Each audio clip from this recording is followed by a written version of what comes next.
Hey Colton, I like your lunch menu that you curated. I actually, like when I was creating my menu, I was actually thinking about whole wheat the whole time. So every time I wrote like toast or like pizza crust or something like that, I meant whole wheat, but I forgot to write that in mine.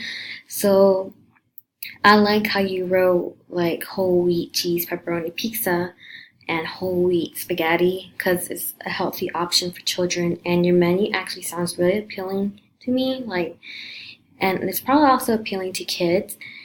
And it's also, it looks like a really good nutritional value. Like instead of fried french fries, you put baked french fries, which is awesome that you actually did that.